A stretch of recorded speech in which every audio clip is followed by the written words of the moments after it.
नमस्कार CET एस्पिरंट्स, welcome back. आजच्या व्हिडिओमध्ये आपण डिफरन्सिएशन हा चॅप्टर बघणार आहे. या चॅप्टरवरून 3 ते 4 क्वेश्चन्स दरवर्षी सीईटीला फिक्स येतात आणि हा chapter applications of a derivative या चॅप्टरचा बेस असणार आहे. गणितातील डिफरन्सिएशन हा चॅप्टर म्हणलं की मोठमोठे कॅल्क्युलेशन्स किंवा अवघड सूत्र हे तुमच्या डोळ्यासमोर येतात, हो ना. पण आपण डिफरन्सिएशन हा चॅप्टर डेली लाईफ मध्ये रोज यूज करत असतो.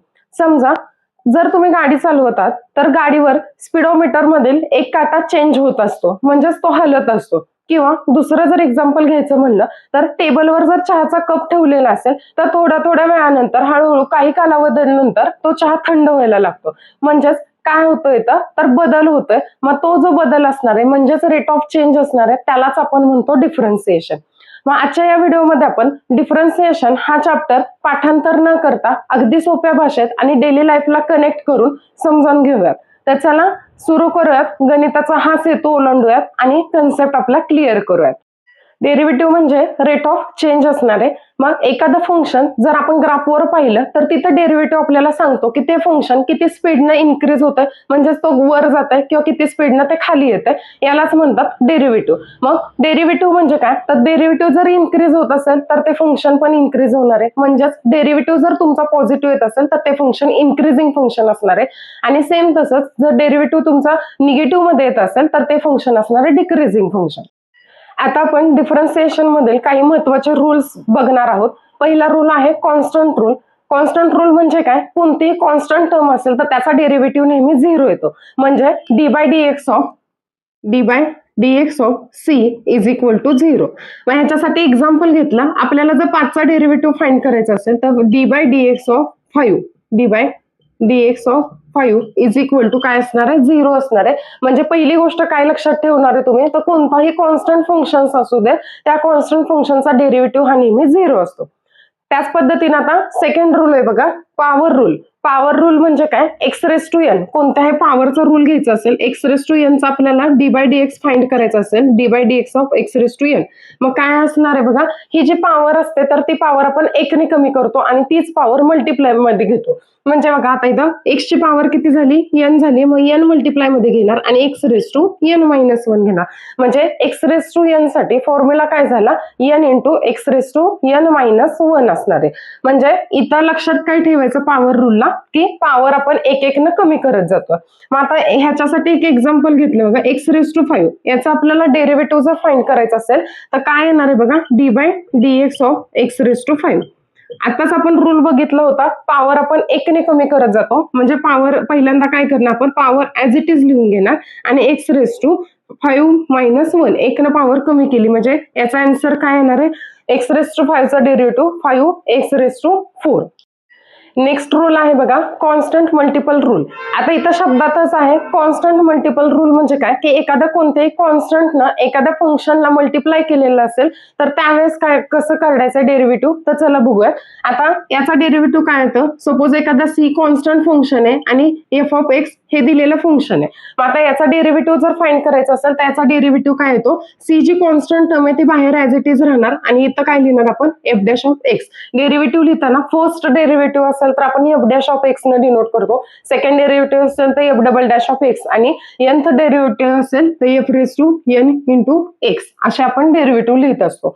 म्हणजे इथं काय बघितलं आपण, कॉन्स्टंट टर्म जी असणार आहे ती कॉन्स्टंट टर्म बाहेर शिफ्ट होते आणि फक्त त्या फंक्शनचं डेरिव्हेटिव्ह निघतं. मग फॉर एक्झाम्पल जर आपल्याला 5 एक्स रेस टू 3 या फंक्शनचं डेरिव्हेटिव्ह फाइंड करायचं असेल तर इथं काय झालं, 5 हे कॉन्स्टंट फंक्शन झालं. मग 5 आपण बाहेर शिफ्ट करणार आणि एफ डॅश ऑफ एक्स येणार आहे. मग ह्या फंक्शनचं डेरिव्हेटिव्ह काय येणार, जसं आपण मगाशी पॉवर फंक्शन मध्ये बघितलेलं काय होतं, 5 ऍज इट इज राहिला, कॉन्स्टंट आहे त्यामुळे बाहेर घेतला. आता एक्स रेस टू 3 चं डेरिव्हेटिव्ह काय येणार आहे, 3 इथं लिहिणार आणि एक्स रेस टू 3 मायनस 1.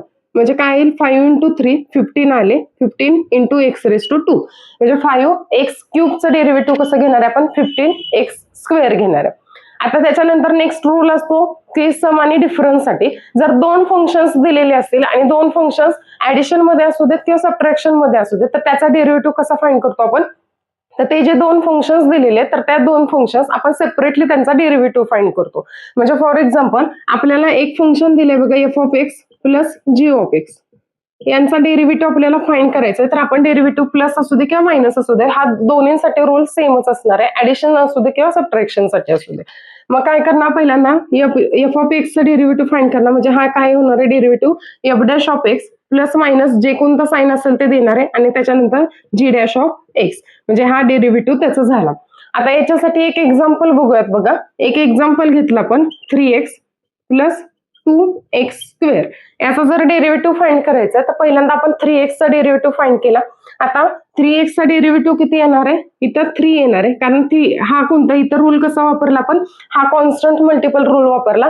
इथं 3 काय झाली, कॉन्स्टंट टर्म झाली, आणि x चा डेरिव्हेटिव्ह किती येणार आहे, 1 येणार आहे. कसा येतो x चा डेरिव्हेटिव्ह 1, कारण आपण इथं पॉवर किती झाली बघा, 1 झाली, मग 1 इंटू x⁻1 - 1, म्हणजे इथं काय येणार आहे, x⁻0 येणार आहे. आणि कोणत्याही फंक्शनची पॉवर जर 0 असेल तर त्याचा आन्सर किती येतं, नेहमी 1 येतं, त्यामुळे 1 × 1 आन्सर किती आलं, 1 आलं.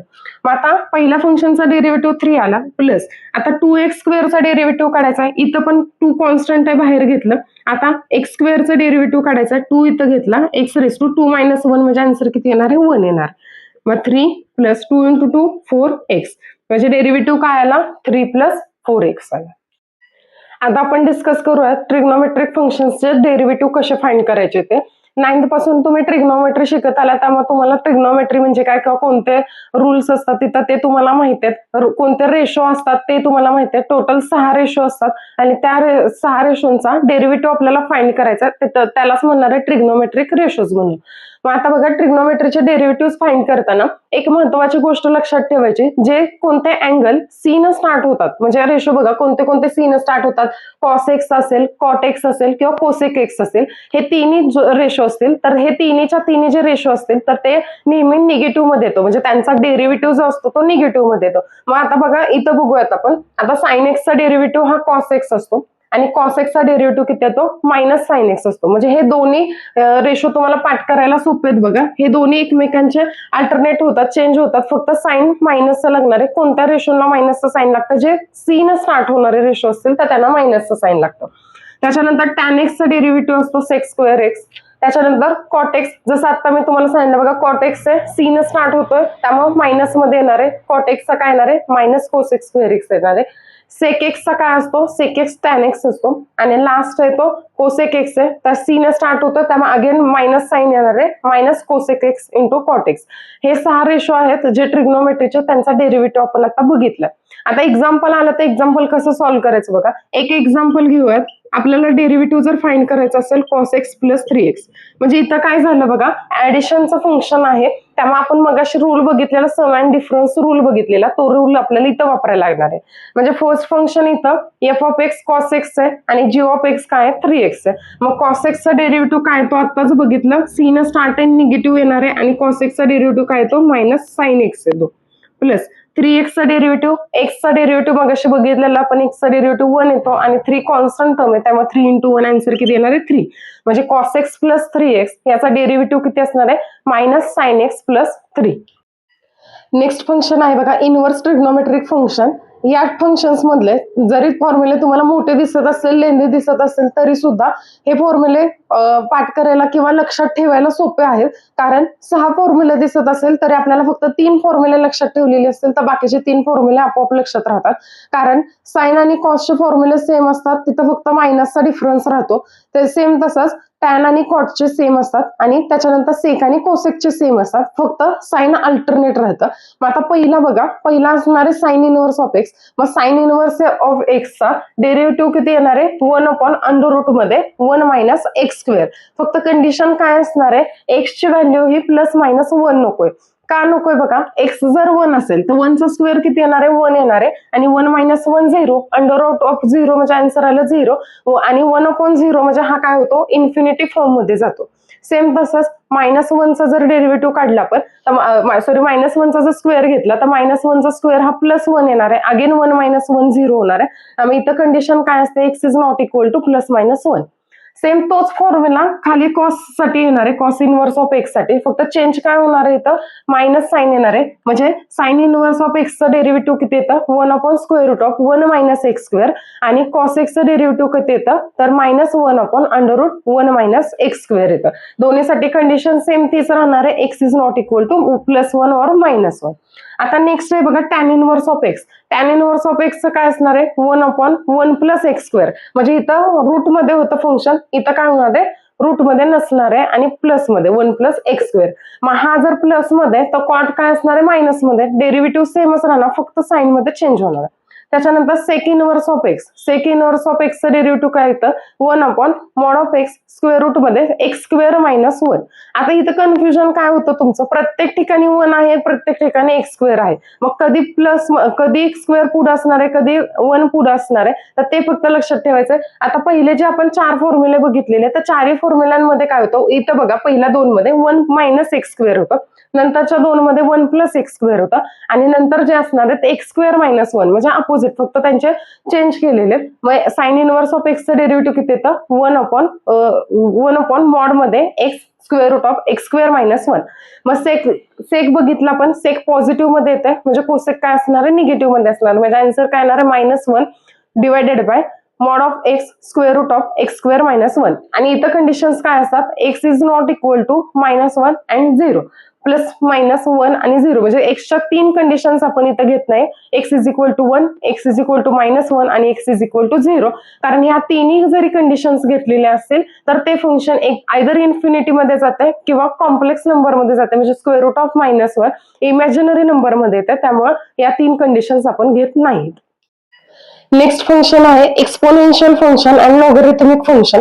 मग e⁻x, एक गोष्ट लक्षात ठेवा, जेव्हा डेरिव्हेटिव्ह फाइंड करतो किंवा इंटिग्रेशन फाइंड करतो आपण e⁻x त्यावेळेस e⁻x राहतं. त्यामुळे पहिला पॉईंट बघा, e⁻x डेरिव्हेटिव्ह आणि इंटिग्रेशन दोन्ही e⁻x येतं. त्याच्यानंतर a⁻x आहे, मग a⁻x काय येतं, a⁻x into log of a, त्याला ln ऑफ a असं सुद्धा म्हणतात. त्याच्यानंतर थर्ड आहे बघा, log of x is equal to 1/x. हे 3 महत्वाचे डेरिव्हेटिव्ह आहेत आणि काय सोपे आहेत, काय अवघड नाही आहे, त्यामुळे लक्षात पण व्यवस्थित राहतील. e⁻x डेरिव्हेटिव्ह इंटिग्रेशन e⁻x राहतं आणि log of x derivative 1/x. आताचे हे 3 फॉर्म्युलांवर आपण एक एक्झाम्पल बघूयात बघा. e⁻x plus log of x असं जर फंक्शन दिलेलं असेल आणि ह्याचा डेरिव्हेटिव्ह तुम्हाला फाइंड करायचं असेल तर डेरिव्हेटिव्ह काय येणार आहे. आता इथं अगेन काय झालंय, प्लस मध्ये फंक्शन आलेले आहेत, म्हणजे 2 फंक्शनच्या ऍडिशनचं फंक्शन आहे, त्याचा डेरिव्हेटिव्ह फाइंड करायचा आहे. मग पहिल्यांदा आपण e⁻x चा डेरिव्हेटिव्ह फाइंड करणार. आता सांगितलं मी तुम्हाला e⁻x चा डेरिव्हेटिव्ह काय तो सेम राहतो, e⁻x येणार आहे. प्लस आता सेकंड फंक्शन आहे log of X. Log of एक्सचं डेरिव्हेटिव्ह किती येतं, आताच पाहिलेलं आपण 1/x येतं. म्हणजे या प्रश्नाचं उत्तर काय असणार आहे, e⁻x प्लस 1/x असणार आहे. आतापर्यंत आपण जेवढे काही पॉइंट्स बघितले त्याच्यावर आता आपण प्रॅक्टिस करूयात. मग पहिला क्वेश्चन आहे x⁻6 - 3x². मग आता इथं 2 फंक्शन्स आहेत, दोन्ही फंक्शनचा डेरिव्हेटिव्ह सेपरेट घ्यायला लागेल. मग पहिल्यांदा x⁻6 आपल्याला डेरिव्हेटिव्ह जर फाइंड करायचं असेल तर याचा डेरिव्हेटिव्ह किती येणार आहे, 6 ऍज इट इज घेतला, x⁻6 - 1 म्हणजे आन्सर किती येणार आहे, 6 into x⁵. हे झालं फर्स्ट फंक्शनचा डेरिव्हेटिव्ह. आता सेकंड फंक्शनचा डेरिव्हेटिव्ह आपल्याला फाइंड करायचं. सेकंड फंक्शन काय आहे, 3x² आहे. आता 3 कॉन्स्टंट आहे, 3 बाहेर ठेवला, x² डेरिव्हेटिव्ह काय येणार आहे, 2 into x⁻1 येणार आहे. म्हणजे इथं आन्सर किती येईल, 6x येईल. म्हणजे पूर्ण ह्या होल फंक्शनचा डेरिव्हेटिव्ह किती येणार आहे, 6x⁵ - 6x. हा ऑप्शन असेल तर काय असू शकतो, 6 कॉमन घेतलेला असेल तर आत काय राहणार आहे, x⁵ - x असं पण घेऊ शकतो आपण. नेक्स्ट क्वेश्चन आहे cos x प्लस x⁻². आता इथं पॉवर फंक्शन आहे आणि पॉवर फंक्शन कसं निगेटिव्ह मध्ये फंक्शन आहे, मग त्याचा डेरिव्हेटिव्ह पण सेमच काढायचा, काही घाबरायचं नाही.